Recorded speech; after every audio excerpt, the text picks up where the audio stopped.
BSF জওয়ানের মুক্তির খবর পেয়ে আমি খুশি। পূর্ণম কুমার সাউয়ের পরিবারের সঙ্গে যোগাযোগ রেখেছিলাম।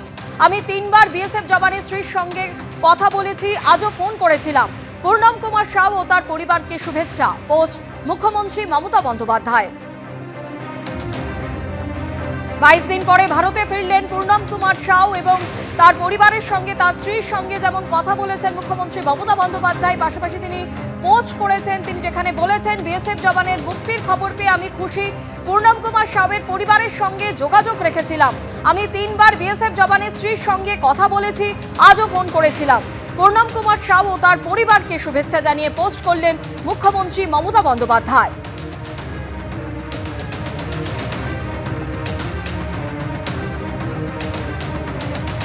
আজ সকাল 10:30 নাগাদ ভারতে ফেরেন পূর্ণম কুমার সাউ এবং তারপরেই রিষড়ায় ওই জওয়ানের স্ত্রীর সঙ্গে ফোনে কথা বলেন মুখ্যমন্ত্রী মমতা বন্দ্যোপাধ্যায়। আজ কোর্ট দিয়ে উনি চলে এসেছেন। আমি আপনাকে ফোন করেছিলাম সকালে, খারাপগুলো ধরেনি, কিন্তু আমি যখনই শুনেছি রিলিজ হয়ে গেছে আমি তখনই ফোন করেছি। না ম্যাডাম, অ্যাকচুয়ালি আমার আজকে ফোন খারাপ হয়ে গেছে, এবার অনই হচ্ছে না। নো প্রবলেম, আপনারা এখন একটু হাসিতে থাকুন। ঠিক আছে ম্যাডাম, অনেক অনেক ধন্যবাদ আপনাকে। আমার অনেক ব্যস্ত হয়েছে থাকলেও আমার ভাই। ঠিক আছে ম্যাডাম, ঠিক আছে। ভারতের চাপের কাছে নতি স্বীকার পাকিস্তানের। বাংলার বিএসএফ জওয়ানকে ছাড়তে বাধ্য হলো পাকিস্তান।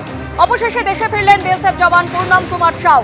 আটারি ওয়াঘা সীমান্ত দিয়ে ভারতে ফিরলেন রিষড়ার বিএসএফ জওয়ান। 22 দিন পর পাকিস্তান থেকে মুক্তি পেলেন তিনি। সকাল 10:30 নাগাদ আটারি ওয়াঘা সীমান্ত দিয়ে ভারতে ফিরলেন পিকে সাউ। পাঞ্জাবের ফিরোজপুরে ভুল করে সীমান্তের ওপারে চলে গেছিলেন তিনি। আর এই খবর পাওয়ার পরই পরিবারে খুশির হাওয়া।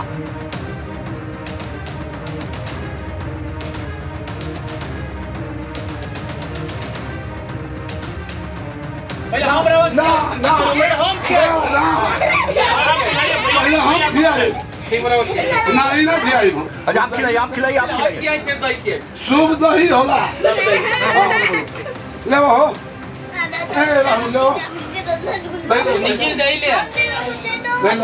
राहुल मिठाई ले आओ।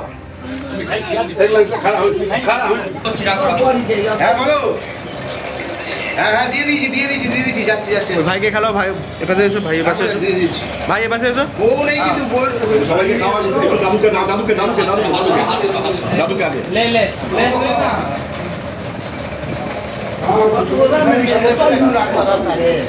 দাদুকে আগে দাদুকে দীর্ঘ 22 দিন যে অনিশ্চয়তার মধ্যে তার পরিবার অর্থাৎ এই বিএসএফ জওয়ান পূর্ণম কুমার সাউয়ের পরিবার কাটিয়েছে, আজ সকালে এই খবর পাওয়ার পরে তাদের বাড়িতে খুশির হাওয়া। ভারতে ফিরেছেন পূর্ণম কুমার সাউ। পরিবারের সদস্যরা অপেক্ষা করছেন কবে তিনি ঘরে ফিরবেন। অবশেষে ঘরে ফেরা উদ্বেগ ও অনিশ্চয়তা কাটিয়ে ফিরলেন বিএসএফ জওয়ান। পিকে সাউয়ের স্ত্রীর সঙ্গে একাধিকবার যোগাযোগ করেছেন মুখ্যমন্ত্রী। বিএসএফ জওয়ানের পরিবারের পাশে দাঁড়িয়েছেন মুখ্যমন্ত্রী। ট্রমা কাটিয়ে পুরোপুরি সুস্থ হয়ে উঠুন পূর্ণম কুমার সাউ। পাকিস্তান থেকে রিষড়ার বিএসএফ জওয়ানের মুক্তির পর পোস্ট তৃণমূল কংগ্রেসের। বিএসএফ জওয়ানের মুক্তি নিয়ে বিএসএফ এর বিবৃতি, রিপোর্ট তৃণমূল কংগ্রেসের।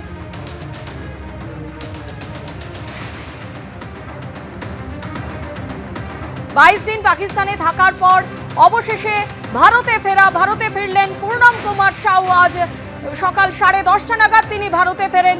অবশেষে ভারতের চাপের কাছে নতি স্বীকার করল পাকিস্তান এবং ইতিমধ্যেই আপনারা জানেন যে পরিবারে যেমন খুশির হাওয়া, পিকে সাউয়ের স্ত্রীর সঙ্গে একাধিকবার যোগাযোগ করেছেন মুখ্যমন্ত্রীও। বিএসএফ জওয়ানের পরিবারের পাশে দাঁড়িয়েছে মুখ্যমন্ত্রী। ট্রমা কাটিয়ে পুরোপুরি সুস্থ হয়ে উঠুন পূর্ণম কুমার সাউ। পাকিস্তান থেকে রিষড়ার বিএসএফ জওয়ানের মুক্তির পর পোস্ট তৃণমূল কংগ্রেসের। বিএসএফ জওয়ানের মুক্তি নিয়ে বিএসএফ এর বিবৃতি, রিপোর্ট তৃণমূল কংগ্রেসের।